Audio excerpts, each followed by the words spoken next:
쨍하고 해 뜰 날 누가 불렀을까요? 송대관이죠.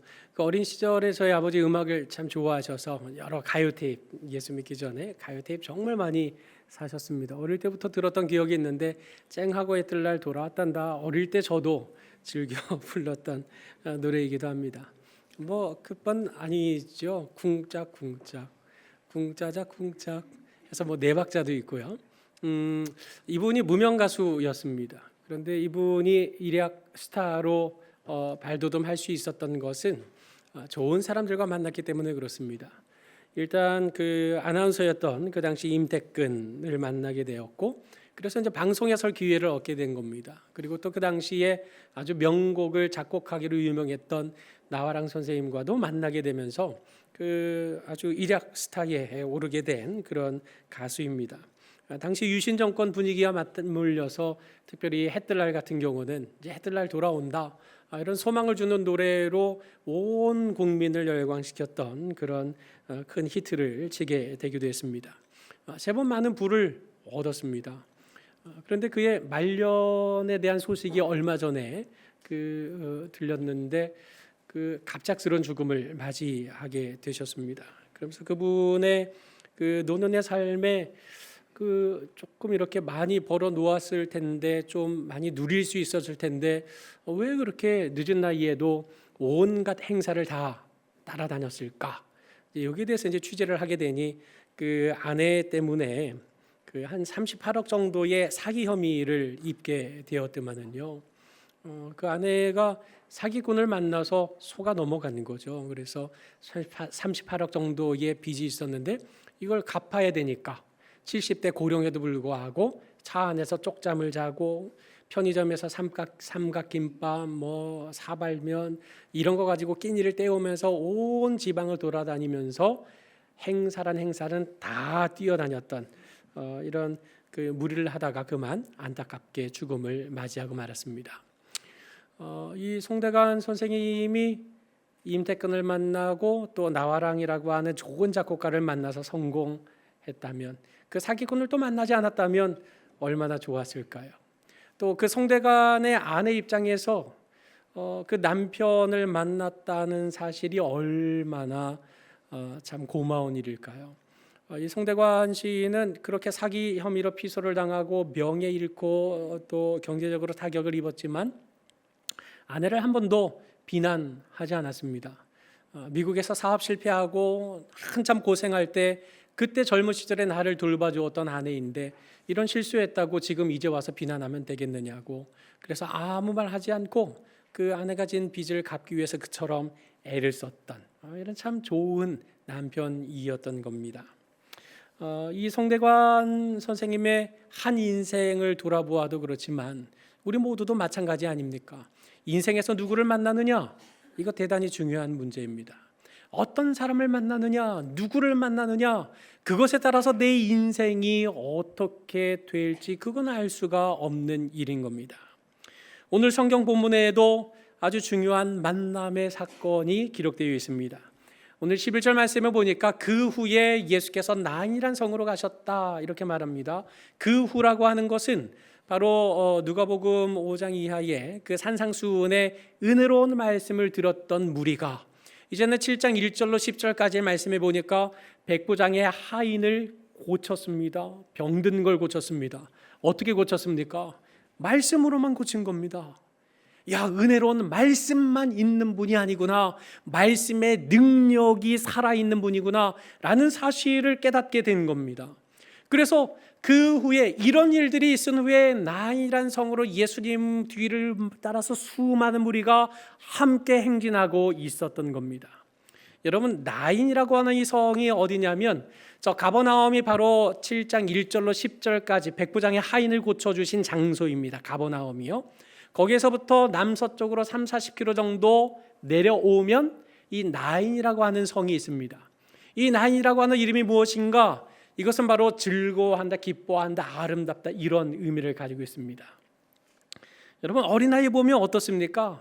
뭘 해도 예쁘잖아요. 어린아이는 울어도 예쁘고요, 뭐 이렇게 먹다가 흘려도 예쁘고요, 무슨 짓을 해도 예쁩니다. 아름답잖아요. 그 아름다움 때문에 어떻습니까? 기쁩니다. 즐겁습니다. 그래서 아마도 이 나인이라고 이름 붙인 성읍이라고 하는 것은 이 나인이야말로 우리에게 즐거움을 주는 성읍이다. 나인이야말로 우리 인생에 기쁨을 주는 성읍이다. 아마 이런 의미를 염원해서 나인이라고 이름을 붙였던 것으로 미루어 짐작할 수 있겠습니다. 그런데 이 나인이라고 하는 성문에 가까이 이르실 때에요, 그 안에서 장례 행렬이 나오는 겁니다. 사람들이 한 죽은 자를 메고 나왔는데 그 죽은 자가 누군가? 한 어머니의 독자였습니다. 외아들입니다. 하나밖에 없는 아들입니다. 심지어 이 어머니는 누굽니까? 그 과부였는데 그 한 아이 외아들은 14절 말씀에 보면 청년아라고 예수님께서 말씀하신 것을 미루어 볼 때 그 청년은 바로 군 복무가 가능한 남자를 말하는 것입니다. 그러니까 20대 내지 30대 초반의 그런 아들이었을 것으로 추측할 수 있습니다. 이 어머니가 과부셨는데 그 아들 하나 보고 여지껏 모진 인생 견디고 참고 살아내오지 않았겠습니까? 여러분, 과부는 사회적으로 아무런 힘이 없습니다. 법적으로도 아무런 능력이 없어요. 법정에 가서 뭔가 고소하고 시비를 가릴 수 있는 자격조차 주어지지 않는 현실이 이 당시의 과부의 사회적 위치였습니다. 그러니 얼마나 그 하루하루의 삶이 고단하고 고달팠겠습니까? 아들 하나 바라보고 아들 때문에 이 생명, 모든 인생 끊지 못하고 지금까지 살아왔는데 이제 아들이 경제활동도 하고 사회적 활동도 하고 법적인 지위를 얻게 된 그런 나이에 이르러서 이제 좀 살만하나 싶었는데 이 아들이 그만 어떤 연유에 있은지 모르지만 목숨을 잃고 말게 된 것입니다. 여러분, 이것이 얼마나 애통하고 비통한 일입니까? 제가 이전에 사역하던 교회에서 70대 후반의 권사님께서 그 아들을 먼저 떠나보내신 일이 있었습니다. 너무 애통하고 슬픈 일 아닙니까? 그래서 그 장례 때 시간이 되는 대로 권사님 모든 일정에 이렇게 같이 동참을 했습니다. 입관하는 장소에 들어갔는데 그 아들의 시신을 보자마자 권사님의 말씀은 아무개야 오늘이 내 종말이다 라고 말씀하시면서 엉엉 우시는 거 봤습니다. 여러분, 외아들입니다. 과부입니다. 유일하게 의지하던 식솔입니다. 떠나갔으니 그 어미의 심정이 어떻겠습니까? 그야말로 종말이지 않습니까? 여러분, 이처럼 말로 형용할 수 없는 비통한 일, 부모는 산에 묻지만 자식은 가슴에 묻는다고도 말하는데 이처럼 자식을 먼저 떠나보낸 이 비통한 가슴을 가지고 따라 나오는 그 장례 행렬이 지금 어디에서 나오고 있습니까? 나인이라고 하는 성에서 나오고 있습니다. 여러분, 앞서 말씀드렸던 것처럼 나인이라는 이름의 의미가 뭡니까? 즐거움입니다. 기쁨입니다. 아름다움입니다. 그 성에서는 즐거움이 있어야 됩니다. 그 성에서는 기쁨이 있어야 됩니다. 그런데 지금 나인이라고 하는 기쁨의 성, 즐거움의 성에서 정말 누구도 상상하지 못했던 가장 비통하고 애통한 슬픔의 장례 행렬이 나오고 있음을 지금 이 성경에서 진술하고 있습니다. 무엇을 말하는 거겠습니까? 나인이란 세상이 우리 인생에 정말 즐거움을 주는 곳이 아니라는 사실입니다. 우리는 세상이라고 하는 그 나인, 내가 이번에 이 돈을 벌기만 하면, 내가 이 사업의 요거에 성공하기만 하면, 내가 이 결혼에 성공하기만 하면, 내가 이 대입학에 성공하기만 하면, 내가 이 직장에 취업하기만 하면 나는 이제 만사형통 기쁨을 얻게 될 거야, 즐거움을 얻게 될 거야 라고 나인에 의지할 때가 얼마나 많습니까? 그러나 여러분, 오늘 성경이 무엇을 말합니까? 나인이 우리에게 즐거움을 줄 것처럼 보이지만 그것이 바로 우리 삶의 기쁨의 원천이 되는 것처럼 말하지만 실상 그 땅에서 나타나는 것은 슬픔과 애통과 비통과 눈물밖에 없다는 사실을 말씀하고 있는 것 아닙니까? 여러분, 정말로 이 세상에 우리 인생에 참된 행복과 기쁨이 있습니까? 없습니다. 욥기 5장 7절 말씀에 보면 사람은 고생을 위하여 났다 이렇게 말합니다. 불꽃이 위로 올라가지 아래로 내려가는 법은 없지 않겠습니까? 그런 것처럼 사람은 고생을 위해서 태어난 겁니다. 왜 고생을 위해서 태어나게 된 걸까요? 죄악 때문입니다. 창세기 3장 17절 하반절에 땅은 너로 말미암아 저주를 받고 너는 평생에 수고하여야 그 소산을 먹게 된다. 이게 죄로 인해 우리가 받게 된 형벌이지 않습니까? 이 세상을 살아가는 동안에 나인이란 세상 속에서 우리가 얻을 즐거움, 기쁨 전혀 없지는 않습니다. 그러나 일시적인 기쁨과 즐거움에 불과한 겁니다. 왜냐하면 우리는 죄로 인하여서 평생토록 수고하여야 할 존재로 부름받았기 때문입니다. 그런데 기가 막힌 사실은 이처럼 수고하고 평생에 애쓰는 우리의 인생이 그나마 조금 길어서 잠깐이라도 누릴 것이 많으면 참 좋겠는데 시편 90편 10절 말씀에 뭐라고 되어 있습니까? 우리의 연수는 70이요 강건하면 80이라도 그 연수의 자랑은 수고와 슬픔밖에 없는 인생인데 그러한 인생조차도 신속히 가니 우리가 날아가나이다. 눈 깜짝하니 세월이 다 흘러가 버린 겁니다. 인생의 속도는 자기 나이와 비례한다고 얘기를 하죠. 어린 친구들은 방학이 왜 이렇게 안 돌아오냐? 나도 빨리 어른이 돼서 공부하라 잔소리 안 듣고 싶다라고 말하지만 여러분 금세 돌아옵니다. 눈 깜짝할 사이에 지나가는 것, 이게 우리 인생입니다. 이런 우리 인생이 과연 이 나인이라고 하는 세상에서 도대체 무엇을 얻을 수 있단 말입니까? 여러분, 다윗의 아들 솔로몬 어떻습니까? 그가 가진 금은 보화는 어마어마한 것이었습니다. 그가 거리는 처첩이 몇 명이었습니까? 1,000명이라고 말하고 있습니다. 셀 수 없을 만큼 많았다라는 말이지 않습니까? 그처럼 많은 금은 보화, 그처럼 많은 여자, 온갖 세상에서 누릴 수 있는 것 다 누려봤던 사람이 바로 솔로몬입니다. 그가 고백하고 있는 것이 무엇입니까? 우리 전도서 1장 1절로 2절 말씀 같이 한번 읽어보겠습니다. 시작. 다윗의 아들 예루살렘 왕 전도자의 말씀이라. 전도자가 이르되 헛되고 헛되며 헛되고 헛되니 모든 것이 헛되도다. 지금 헛되다는 말을 몇 번이나 반복합니까? 5번이나 반복하고 있습니다. 헛되다 헛되다 헛되다 헛되다 헛되다. 모든 것이 헛되다. 헛되다는 말이 히브리어로 헤벨이라는 말입니다. 수증기라는 말이고 안개라는 말입니다. 덧없다는 말입니다. 어린 시절 잘 살아보겠다고 아둥바둥 살아왔는데, 그렇게 치열하게 경쟁하면서 살아왔는데 이제 황혼의 때가 접어들고 나니 야, 세상 아무것도 없더라. 이게 모든 인생에 고백하고 있는 바 아닙니까? 여러분, 이 세상을 우리가 잡는다고 한다면, 나인이라는 세상을 차지할 수가 있다고만 한다면 우리가 기쁠 것 같고 행복할 것 같고 거기서부터 즐거움을 누릴 수 있을 것 같으나 실상은 어떻다는 말입니까? 실상은 신기루에 불과하다라는 사실을 오늘 성경이 말씀하고 있지 않습니까? 여러분, 톨스토이의 유명한 단편작 사람은 얼마만큼의 땅이 필요한가 잘 아시지 않습니까? 러시아의 농부 파홈, 이 사람은 아주 검소한 사람이었습니다. 그런데 악마가 그가 말하는 말을 듣고 이제 유혹하기 시작하죠. 그 어떤 지주가 그 1,000루블만 내면 해가 뜰 때부터 해 질 때까지 출발해서 돌아오기만 하면 그 모든 돌아온 곳의 안쪽에 있는 땅은 다 준다. 이런 제안을 하는 거였습니다. 이거 완전 소위 말해서 땡 잡은 거죠. 그 다음날 아침에 그럼 해 뜨기 전에 내가 오겠다고 1,000루블 지불하고 이제 집에 갑니다. 악몽을 꾸죠. 부지런히 가다가 출발 전에 못 돌아오고 중간에 털썩 주저앉아 죽는 꿈을 꾸게 됩니다. 아침에 나오면서 굉장히 찜찜했습니다. 내가 이렇게 사는 게 맞나?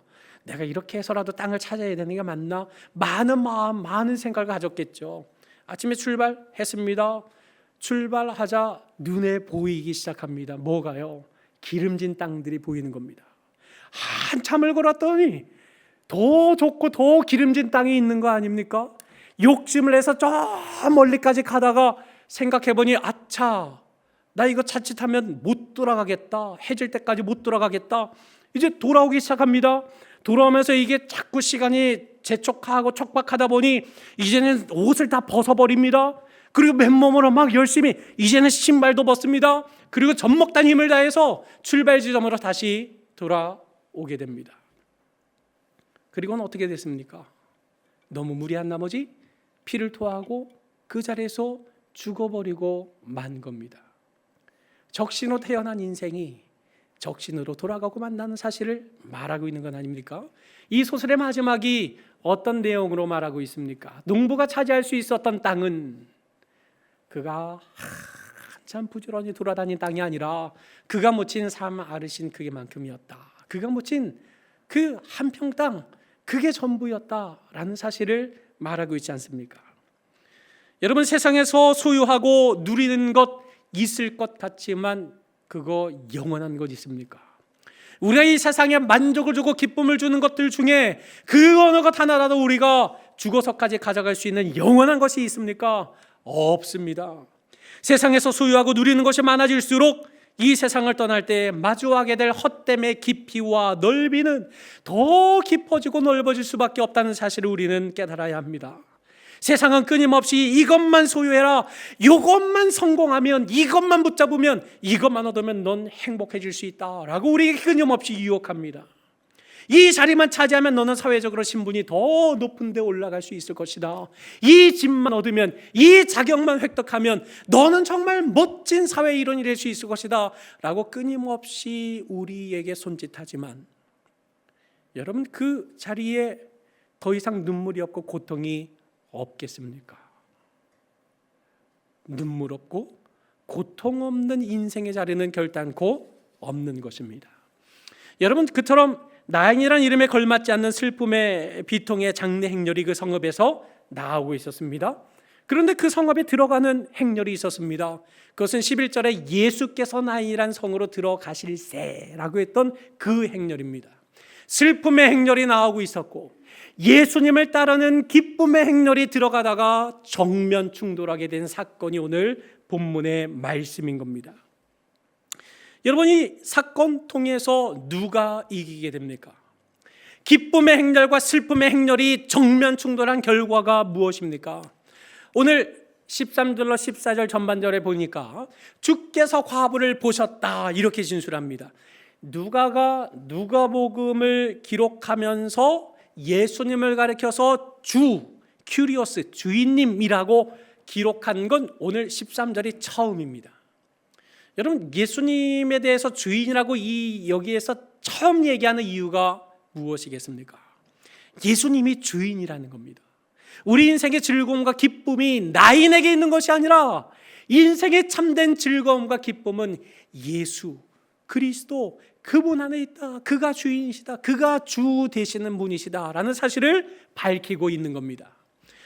그 예수님께서 그들을 불쌍히 여기시고 울지 말라고 말씀하심은 이제 울지 않아도 된다라는 일을 버리시겠다고 말씀하시는 겁니다. 그리고 거기에 그 관에 손을 대셨다라고 이렇게 말씀합니다. 여기 관에 손을 댔다는 것도 누가복음에서는 아주 독특한 표현입니다. 왜냐하면 7장 7절에서도 말씀하는 것처럼 누가복음에 등장하는 예수님은 언제나 말씀만으로 역사를 이루어내셨습니다. 그런데 오늘 본문에서만큼은 예수님께서 그 관에 손을 대셨다라는 말씀까지 첨언하고 있습니다. 손 대지 않아도 되거든요. 여러분, 시체를 담고 있는 관은 부정하게 여기는 거였습니다. 이거 손 대면 일주일 동안 부정한 상태에 머물러 있어야 됩니다. 그런데 그걸 붙잡으셨어요. 이건 누가복음에서는 아주 독특한 표현이 되는 겁니다. 여기 손을 대셨다, 이게 지나가는 거니까 손을 살포시 갖다 댔다는 말이 아닙니다. 댔다는 이 말은 붙잡으셨다는 말입니다. 그 관을 붙잡으셨습니다. 그 관을 딱 붙잡으셨습니다. 그 관을 붙잡으시니 맨 자들이 어떻게 했습니까? 멈춰 섰습니다. 여러분, 나인에 실망하고 세상에 실망하고 나인에서 실패하고 눈물 흘릴 그때에 주님께서 말씀으로 붙잡으실 때 우리는 멈춰서야 합니다. 정신없이 분주하게 살아가다가도 주님께서 말씀으로 나를 붙잡으실 때 그 자리에 멈춰서야 합니다. 나는 정말로 행복한가? 내 삶에 충만함이 있던가? 나인이라는 세상을 쫓던 나의 삶 속에 진정한 즐거움과 기쁨이 있던가? 역시나 세상은 세상이구나.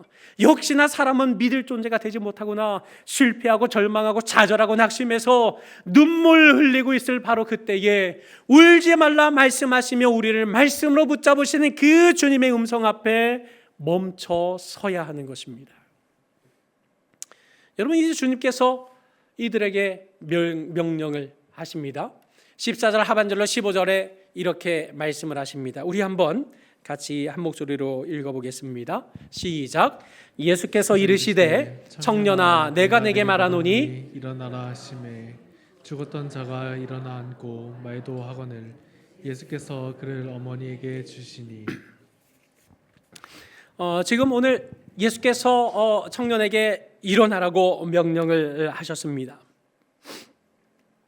그러자 이 청년이 일어나 앉게 되었습니다. 여기 일어나는 말은 깨우다, 흔들어 깨우다, 부활하다 이런 의미를 포함하고 있는 단어입니다. 예수님께서 생명의 주인이시라는 사실 또한 지금 나타내고 있는 것입니다. 나인이라는 곳이 진정한 즐거움의 원천이 아니라 내가 진정한 즐거움의 원천이다. 죽음, 생명, 이거 원천이 누구인가? 바로 나에게 있다라는 사실을 명백하게 선언하신 사건이 일어나라 하고 외치신 말씀 속에 담겨 있는 겁니다. 이렇게 청년이 다시 일어나게 되고 어머니에게 돌아가자 그 모든 사람들이 이 예수님의 기쁨의 행렬과 슬픔의 행렬, 그 안에 속해 있는 그 많은 사람들, 그 모든 사람들이 어떤 반응을 보이게 됩니까? 두려워하게 됩니다. 이것은 겁먹 같다는 의미가 아닌 거죠. 소름이 돋는 겁니다. 이가 누구시기에 이처럼 죽은 자까지 살릴 수 있단 말인가 하는 그런 소름 돋는 두려움을 말하는 겁니다. 그러면서 하나님께 영광을 돌렸습니다. 그런데 이 영광을 돌리는 그 말이 큰 선지자가 우리 가운데 일어나셨다 이렇게 말하거든요. 그 큰 선지자, 왜 하필이면 큰 선지자라고 말했을까요? 이 나인이라고 하는 장소가 위치한 그 지리적 특성 때문에 그렇습니다.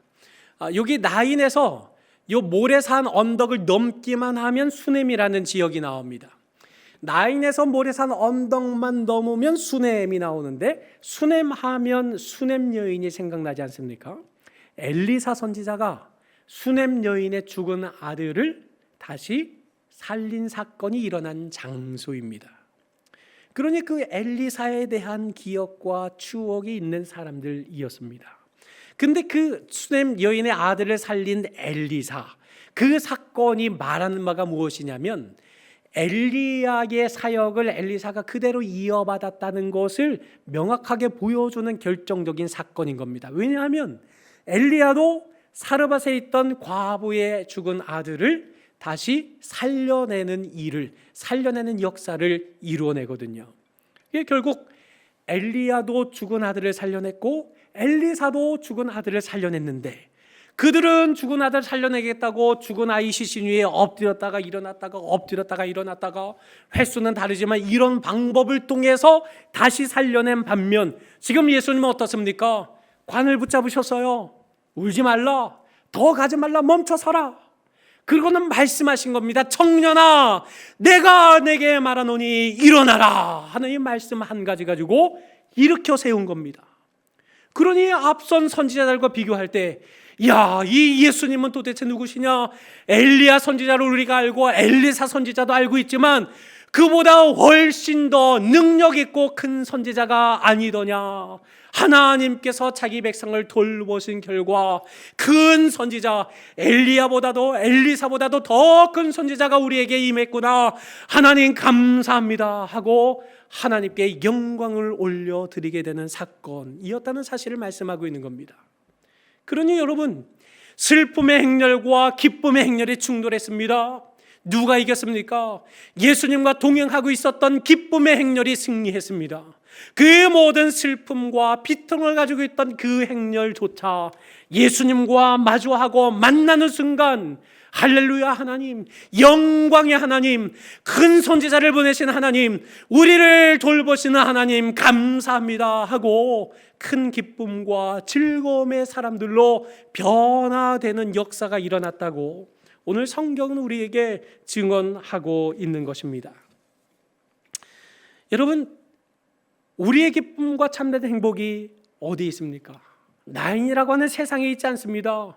오직 예수 그리스도 안에 있는 그 영원한 생명과 소망을 우리가 굳게 붙잡을 때 우리 인생은 언제 어느 때나 어떤 상황 속에서나 늘 기뻐하고 늘 감사할 수 있는 존재로 하나님 앞에 견고히 설 수 있는 겁니다. 여러분, 예수님께서 오늘 울고 있는 나에게 찾아오신 이 사건이야말로 정말 기적입니다. 죽은 자가 다시 일어난 것, 이게 기적이 아닙니다. 예수님께서 이 나인성 그 과부의 울음, 눈물, 슬픔, 애통함, 비통함을 고치시고 기쁨으로 바꾸시기 위하여 그 가버나움에서부터 30-40km 떨어진 이 나인성까지 찾아와 주신 이 사건이 기적인 겁니다. 많고 많은 사람들 중에 우리나라에 있는 세계에 있는 전 세계에 있는 수많은 사람들 가운데 예수님께서 오늘 나에게 찾아와 주셔서 나와 만나 주시고 울고 있는 우리를 향하여 울지 말라 말씀해 주시고 진정한 우리 삶의 행복의 근원이 누구신지, 즐거움과 기쁨의 원천이 누구신지, 인생을 아름답게 살 수 있는 그 원천이 누구신지를 알려주시기 위해서 예수님이 오늘 나에게 찾아와 주신 이 사건이야말로 진실로 우리가 누릴 수 있는 기적 중에 기적인 것입니다. 여러분, 인류 최초의 사람 아담과 하와는 서로 만났지만 어떻게 되었습니까? 하나님의 말씀을 떠나는 데에 합력하게 되었습니다. 그 결과 죽음의 만남이 되고 말았습니다. 그처럼 죽음의 만남이 연속될 수밖에 없는 우리 인생에게 하나님이신 예수님이 찾아와 주신 겁니다. 그리고 저와 여러분을 만나 주신 겁니다. 그리고 그 예수 그리스도 안에서 우리 인생의 진정한 생명과 즐거움과 기쁨을 맛보게 해주신 이 사건, 주님이 오늘 나에게 찾아오신 이 사건이야말로 진정한 기적이 되지 않겠습니까? 사랑하는 서부경야의 성도 여러분, 오늘 여러분은 누구와의 만남을 추구하고 있습니까? 여러분이 서 있는 자리가 혹시 즐거움과 기쁨을 줄 것처럼 유혹하고 있는 나인이라고 하는 성에 혹시 그 발걸음을 두고 있지는 않습니까? 그러나 인생의 참된 즐거움, 기쁨, 이것의 주인은 오직 예수뿐입니다. 우리에게 영원한 즐거움과 기쁨의 원천이 되시느니, 우리에게 영원한 생명을 주실 수 있느니 그분은 오직 예수 그리스도 한 분밖에 계시지 않는 것입니다. 여러분, 그 예수님이 말씀하실 때 멈춰 서시기 바랍니다. 그 예수님이 말씀하실 때 그 음성에 귀 기울이시기 바랍니다. 내가 바로 주인이다, 내가 바로 주권자다, 내가 바로 생명의 주인이다 라고 말씀하시며 나를 만나주시는 그 주님의 음성에 귀 기울이시기 바랍니다. 여러분, 그 주님 앞에 귀 기울이는 것, 그 주님을 만나는 것, 바로 이 예배를 통해서 우리가 말씀과 기도를 통해서 그 주님과 늘 동행하고 만나고 함께 동행할 수 있는 것입니다. 그러니 예수님과 늘 동행하고 그 예수 안에 참 생명이 있다는 사실을 믿고 의지하는 가운데 결코 나이란 세상에 속지 말고 나를 만나주신 이 놀라운 기적을 우리 삶 속에 되새기는 가운데 나인에 매여있던 우리의 걸음을 오직 예수께로 옮기고 그 예수님을 붙잡고 영원한 생명과 참된 기쁨을 주님께로부터 받아 누리는 우리 모든 성도님들이 되시기를 주님의 이름으로 간절히 축원합니다.